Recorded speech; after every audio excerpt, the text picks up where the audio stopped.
Good afternoon, Carolina Gilcapi here from Sade Adventures. I want to show you our Best of South America trip, a 25-day journey that's going to take you across Ecuador, Peru, Bolivia, and all the way into Chile.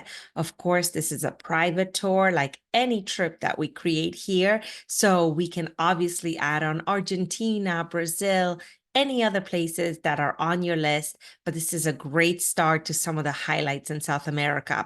Travel and Leisure has voted us as South America's expert, so I am here to help you put together your trip. So let me share the itinerary and you will be able to follow along on the PDF that I will email you as well. So this trip will be put together based on 2 people as well as based on 4 people. So if you want to bring friends, family, we can certainly customize it for more. And you just let us know how many rooms you need, how many people are coming. And the more people we have, the price always goes down because we're splitting the cost of the services because this is a private trip. So we will start in Ecuador on April 2nd. This whole trip has been chosen around the cruise that we chose for the Galapagos. But if April 2nd doesn't work for you, you just let me know and we will either find another cruise that fits or we can do island hopping, which can start any day of the week. So that's easy as well. And island hopping just means staying in hotels in the Galapagos. So April 2nd, you arrive into Ecuador, Quito Airport. My private team will be waiting for you there. We'll take you in a private car to your hotel, the Plaza Grande. It's a great centrally located hotel in a main square, wonderful for exploring, and we will be there for 3 nights. So first night is arrival. Second day, we're going to explore Quito and its highlights. We're going to do some tastings. We're going to go to the equator line. We can go to museums. We can go to the Teleférico gondola ride to the top of the Pichincha volcano. This is a private trip, so we can customize it and make it either more active where you're spending more time on trails, or we can do a lot more museums and cathedrals and, important buildings if history is the main purpose of your visit, or we can do a little bit of everything if that is what you want as well. And of course, we will include some lovely lunch. We either eat by the Crater, which is a Crater restaurant with the smoke right outside the windows, or we can eat in a hotel with beautiful views of the colorful Old Town, lots of options. So as you see, under every day, there's a BL, BLD. That stands for the meals that are already included on your trip. I don't like to include all your meals because I want you to have an opportunity to explore the city, or maybe it's been a really long day and you will choose to eat in the hotel. But places that require some meals, I definitely include them so that you have some nice experiences and get to kind of experience the culture through the meals that I arrange for you, maybe with local communities or in a very special place. So then the next day, we're going to, with our same team, go down the avenue of the volcanoes to Cotopaxi National Park. And here are markets and indigenous villages, and of course, the volcano itself, and lots of haciendas, which are local ranches. Here you can go horseback riding, hiking, you can go on lava, you can go to the peak. There's lots and lots to see and do here on the trails. We're not going to go all the way to the peak. That's a full-on hike, but there are definitely ways to be active here if you'd like, or we can do a more cultural experience where you're visiting the ranchers, spending time there, or going to the markets and so on. Then off to the Galapagos we go, and I chose the Alia. The Alia is a 16-person catamaran. I love this boat. It's so luxurious. It's so comfortable. It's small, so there's only 16 people. You get to know everybody. The cabin that I chose for you has a balcony, so it's really lovely. Here's some photos of it. And it has a 5-night itinerary. So 5-night, 6-day trip. You will see lots and lots of islands. I believe this visits at least 6 or 7 islands. It's a new boat, so it was built for the Galapagos, so it goes really fast. So you're not spending a lot of time traveling, you're spending a lot of time on the sites, on the islands. So you can skim through the itinerary and see the kind of excursions that you're going to do. You're going to get off the boat at least 2 times a day. You're going to go snorkeling, you're going to go swimming, you're going to see different colonies of animals. There will be all sorts of different sites like black sand beaches, red sand beaches, plenty of opportunity to be in the water. But of course, the focus is wildlife, flora, and fauna, and the guide on board is fantastic. Everything is included, the kayaks, all the wetsuits, whatever you need for snorkeling, the gear, it's all provided for you. We take care of all your entry tickets, all your ID cards. We take care of the flights to the Galapagos. We even have an assistant at the airport to help you through all the steps because there's a lot of different things that you have to do before you arrive to these very protected islands. It's a wonderful special trip. And of course, the tortoise is the main animal to see, and you will have plenty of time to visit the plantations and see them roaming in the wild. And then after 5 nights on board, we're going to fly back to the mainland. And here we will connect to a flight to Lima, Peru. So now we're continuing from Ecuador to Peru, and we will take care of all the logistics and all the flights. So don't worry about that. Once you arrive in Lima, my Peru team will take care of you. So we're going to start with the Ibero Star Miraflores Hotel. It's a great hotel in that really energetic part of town, which is on the ocean, great views, markets, shopping, lots of different things. It's not the historic downtown, which kind of shuts down at night and is not as interesting. We visit there during the day, but we like to have you stay in a really wonderful, lovely, and safe place in Lima. And we will spend 2 nights there so that you can explore. The way we explore Lima is we will visit all the highlights, but we will also do a tasting tour where you will go to different places, have lunch at the ruins, have pisco sour tastings, all kinds of different ways for you to kind of get used to being in Peru and all the wonderful flavors that are available there. And now we're flying just a short 55-minute flight to Cusco, and we are in high altitude, and we're going to acclimate in the Sacred Valley because now we're getting closer to Machu Picchu. But before we do any strenuous hiking in Machu Picchu, we want to make sure you're acclimated. So we're going to spend 2 nights in the Sacred Valley, which is 2,000 feet lower than Cusco, which really helps. We will start with some really light touring, places that are really beautiful visually, but you don't have to do a lot of walking. We have a beautiful lunch arranged for you on a farm, Iskay Maras. It's a farm to table experience, reservation only. And we will spend 2 nights at the Inca Terra Hacienda, which is a great boutique hotel, very colorful, great views, a nice place to unwind. We arranged dinner for you that night as well, because it's a countryside. You're in the middle of nowhere, so there's really nowhere else to eat. Next day, it's our full day to acclimate and explore Sacred Valley before we leave. So we're going to go to Pisac, which is the largest indigenous market in South America. And then we're going to go to Ollantaytambo, which is a famous fortress and village.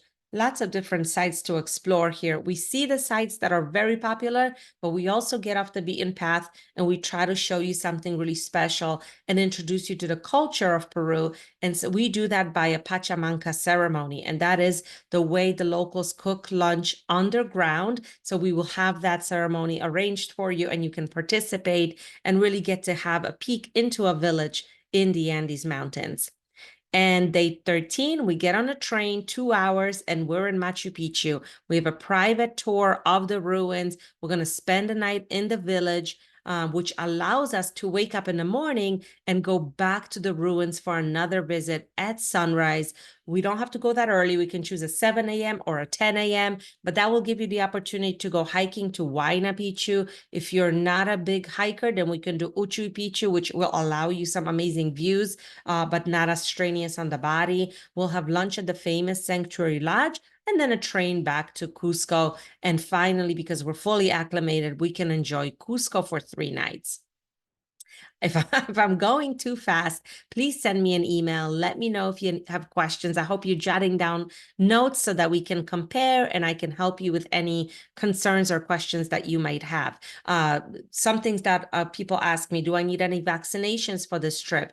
There are no vaccinations needed for Ecuador, Peru, Bolivia, or Chile, and you don't need visas if you are a US passport holder. So all you need to check is to make sure your passport is valid for at least 6 months from the last day of your trip. Other than that, very easy to visit all 4 countries, and we will take care of the logistics in between the countries. So now we're in Cusco. It's a great city, cobblestone. You can walk everywhere. So here I like to include some touring, but not all the meals, because there are some fabulous places to eat and explore. So the first day is your arrival. The second day, we're going to see the sights of Cusco. We'll do some cocktail tasting or mocktails or appetizers, whatever it is that you want to explore explore.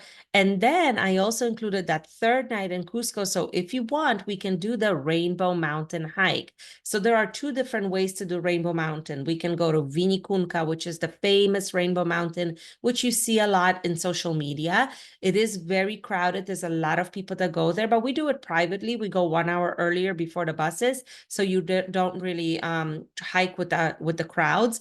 Or if you want something very special, we can go to Palcoyo, which instead of the Rainbow Mountain, it's a Rainbow Valley, which is this picture here. When I went there with my husband, there was only 2 other people on the whole valley. So it was a really special experience. We arranged lunch. It's private, your private car, private driver and guide, and you hike together. And then go back to Cusco probably by 4:35 p.m. And now we're off to Lake Titicaca, and that will be done by train. It's a beautiful train ride from Cusco to Puno, and it's about 9 hours long, and that sometimes scares people. But let me tell you, for the last 17 days, you have been getting up early. You have been going on hikes and expeditions and getting up and moving around, and there's a lot of things happening on your itinerary. So this train ride is really beautiful. It feels very relaxing, so I think you will really enjoy it. And once you arrive in Puno, my team there will pick you up and take you to a hotel that's directly on the train, directly on the lake. And we visit Lake Titicaca because of the communities here. So there are floating islands called uros, and people live on these islands and continuously build the island. It's quite fascinating. And there's also other sites and other islands. So we will visit a number of them. Taquila is another one, which is a proper island. And then the following day, as we're crossing the lake to Bolivia, we're going to visit Moon Island and Sun Island. So lots of different sites. There's ruins and all kinds of different history surrounding the lake. And of course, the cultures of people that live here is fascinating alone. They're completely different from the Incas. So you will learn quite a lot about the people of Peru and Bolivia as you're crossing the lake. And once you cross the lake, you're going to be in La Paz. It is kind of a fun car, then boat, then catamaran, then boat, then car. It's a full day adventure, and you're gonna get off and have lunch in the mountain and go hiking a little bit. And then arrive in La Paz. And La Paz is a huge city, very bustling, but not as many tourists go here, so it still feels very authentic. So we will spend 2 nights there so that you can go to Valley of the Moon, so that you could go to the witch market, so that you can ride the teleférico to the top and have some nice views. La Paz is a very interesting city. The most important thing is to be acclimated, but because you're coming from Cusco and Lake Titicaca, with a few days there, you will be fully acclimated by the time you arrive, so you'll be able to enjoy it. And now our last big adventure from La Paz, we're going to go into the Uyuni Salt Flats. So a long time ago, we used to have to take a very long bus and take a train and take another bus, and that's how we would get to Uyuni. But now there is a flight from La Paz to Uyuni. It's probably no more than 35 minutes. It has changed the way we explore this part of the world. It made it so much easier. So I'm very excited to share that with you and arrange this flight for you. It's a small flight, probably 40 people. And once you arrive in Uyuni, you will meet my team, and they will be with you for the whole time that you're crossing. So there's going to be a Jeep just like this. So if it's 2 people, it's like this. If it's 4 people, we're probably going to get 2 Jeeps or have a larger vehicle. Everything that we need comes with us. So you will see coolers and all the equipment that we need to cross the salt flats. And there will be always a driver and an English speaking guide, and they are yours for the duration of the adventure. So everything is included, all your meals. Sometimes you'll have a picnic on the side of the lagoon. Sometimes you'll eat in a restaurant made out of salt. Sometimes you'll be in a cave. It's a really fantastic adventure. Everything is handled for you. So it's not very strenuous. It's a lot of being in the vehicle, getting out, taking beautiful photography, seeing lots of wildlife, and seeing this spectacular moonscape scenery. So the first night is in a hotel called Palacio del Sol, which is the Salt Hotel. And when we cross from there to Villamar, we're going to stay in a cave hotel. they all have bathrooms, they all have electricity, you're gonna have heat, everything's wonderful. So it's not like roughing it in a tent by any means. And while you're doing all the crossings, you're going to see lagoons like a red water lagoon. You're going to see a green lagoon. You're going to see moonscapes and rock formations and lots of different animals along the way. And as you cross, instead of backing up and taking a flight back to La Paz, which would be very long and strenuous, I have you crossing right across into Chile, which is the Atacama Desert. I love doing this because after being in a car for 3 days and after staying in these rustic salt hotels, you get to check into the Nayara Alto Atacama, which is a luxurious property. It's a really like a spa atmosphere. It's right in the rocks. It's beautiful views. The food is wonderful. So it's nice to go there for 2 nights or more and relax. Most people will stay 3 nights in the Atacama. On this itinerary, I added just 2 nights, but you let me know that next day I have you sleeping in, enjoy the lodge, go on a bike ride, go on a walk. But I didn't do any excursions because I know it's a lot of back and forth touring. So sometimes you just need a break. But that evening, I did arrange an astronomical tour for you so that you can go out at night and do stargazing because Atacama, year after year, is voted one of the best places in the world to stargaze. So it's a perfect place to do that. And then day 25, we've now been traveling for over 3 weeks. We will fly you to Santiago, which is the main airport in Chile, and you can fly home from there. So that is our trip. As you see here, there's a lot of flexibility. We can add more time in the Atacama Desert. We can continue to Santiago and do wine tasting and go to the coast and relax on a beach. We can go to Patagonia, which is in southern part of Chile. There's a lot of different ways to alter this trip to make it your own, and I'm here to help. I so look forward to your notes and thoughts, and happy travels.